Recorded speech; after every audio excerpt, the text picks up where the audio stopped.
Lição 5. 1 de fevereiro de 2026.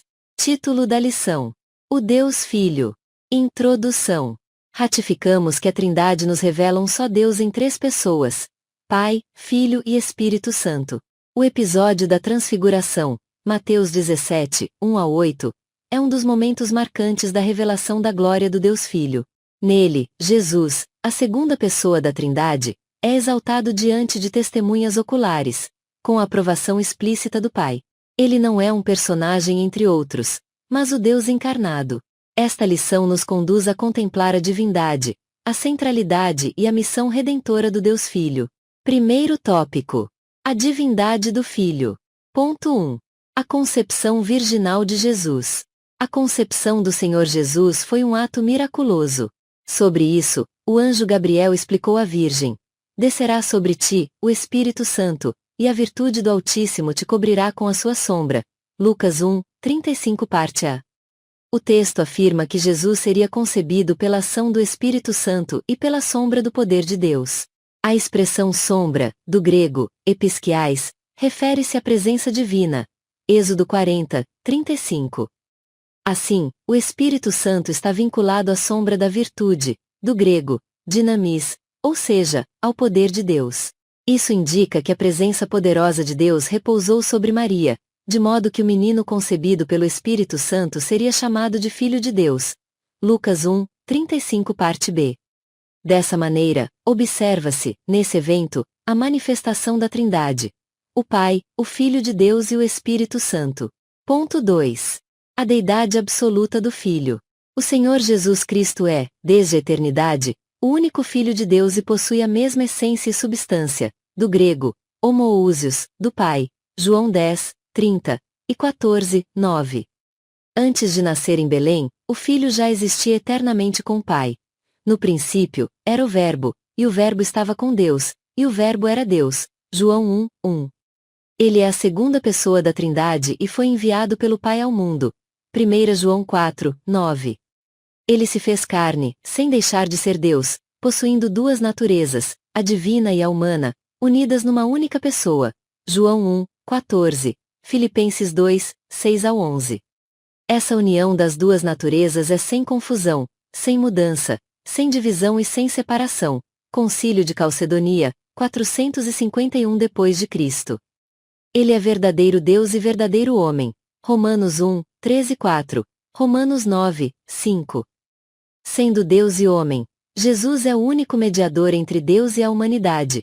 1 Timóteo 2, 5. Ponto 3. Os atributos divinos de Jesus. Como segunda pessoa da Trindade, Jesus possui todos os atributos essenciais da divindade. Entre eles, citamos: eternidade, Jesus não teve começo, pois é eterno como Pai. Isaías 9, 6.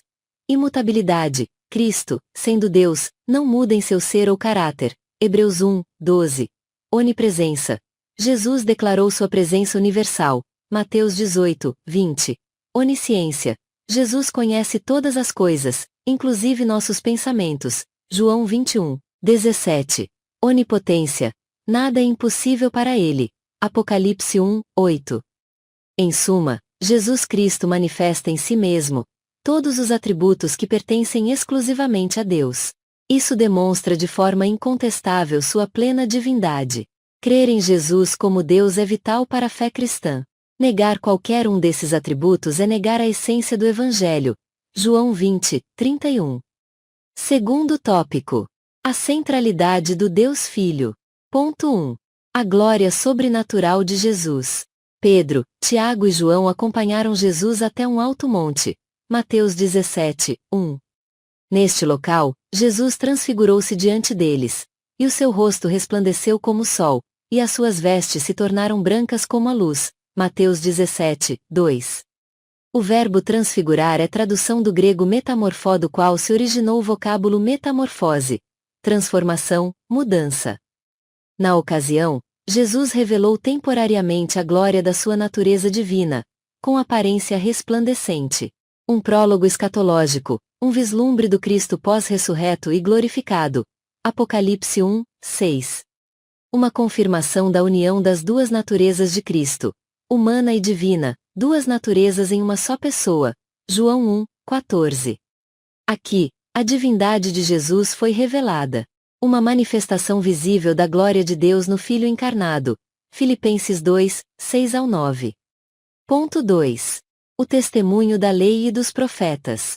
Estando no monte, eis que lhes apareceram Moisés e Elias, falando com ele.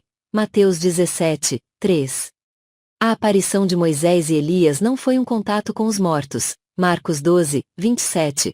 Lucas 16, 26. Mas um ato divino carregado de significado escatológico. Moisés representa a lei. Ele é o mediador da antiga aliança, o legislador do povo hebreu. Êxodo 24, 7-8. Sua presença indica que toda a lei aponta para Cristo. Mateus 5, 17. Elias representa os profetas, considerado o símbolo da proclamação profética. Sua aparição mostra que os profetas anunciavam a vinda do Messias. Isaías 9, 6, Malaquias 4, 5 e 6. Esses dois personagens testemunham que Jesus é o tema central e o cumprimento definitivo das Escrituras. Lucas 24, 27. A presença deles é uma prova visível da superioridade de Jesus. Hebreus 1, 1 e 2. Ponto 3. A aprovação divina do Pai. A transfiguração atinge seu clímax com a voz audível do próprio Pai. Eis que uma nuvem luminosa os cobriu. E da nuvem saiu uma voz. Mateus 17, 5 parte A. A voz vinda da nuvem, símbolo da presença de Deus. Êxodo 13, 21. Ecoa as palavras já proferidas no batismo de Jesus. Este é o meu filho amado, em quem me comprazo. Mateus 3, 17 e 17, 5 parte B. Essa repetição é significativa. O Pai confirma que Jesus é o seu Filho eterno, não apenas em missão redentora, mas em natureza divina. A expressão em quem me comprazo, do grego, eudoxa, revela que o Filho é aquele em quem o Pai se deleita. Isaías 42, 1. A voz do Pai é uma afirmação da centralidade de Cristo. João 14, 6. E sustenta a doutrina da Trindade, em que o Filho é Deus, gerado pelo Pai e consubstancial com ele. João 14, 9 e 10. Terceiro tópico. A missão redentora do Deus Filho. Ponto 1. O Filho como revelação suprema. A transfiguração é marcada, também, por uma ordem direta do Pai acerca do Filho. Escutai-o. Mateus 17, 5 parte C. A declaração reflete a profecia de Moisés. O Senhor, teu Deus, te despertará um profeta do meio de ti, de teus irmãos, como eu. A ele ouvireis. Deuteronômio 18, 15. A Escritura deixa claro que esse profeta prometido é o próprio Cristo. João 6, 14, Atos 3, 20-23. A instrução, escutai-o, coloca o Filho em posição de supremacia sobre as revelações anteriores. Lucas 16, 16, João 1, 17 e 18. Não é Moisés, a lei, e nem Elias, os profetas, que devem ser ouvidos, mas o Cristo. Hebreus 1, 1 e 2.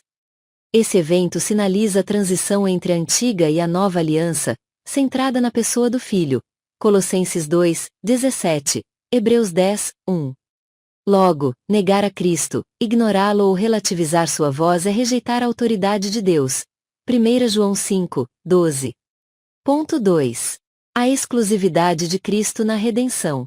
Após a visão do Cristo transfigurado, a Bíblia declara: erguendo eles os olhos, ninguém viram, senão a Jesus. Mateus 17, 8. Essa afirmação encerra uma verdade fundamental.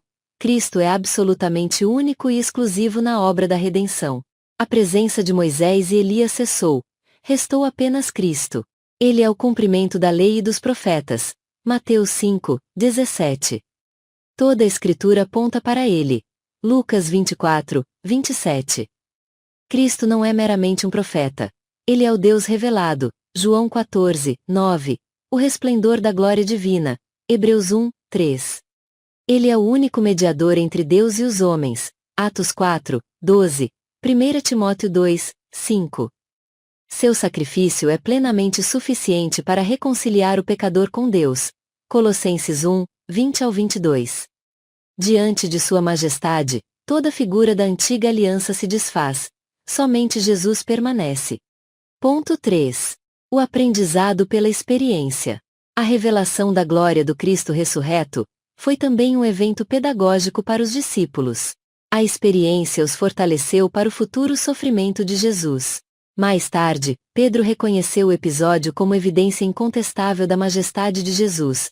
Mas nós mesmos vimos a sua majestade, quando da magnífica glória lhe foi dirigida a seguinte voz: Este é o meu Filho amado, em quem me tenho comprazido. 2 Pedro 1, 16 e 17.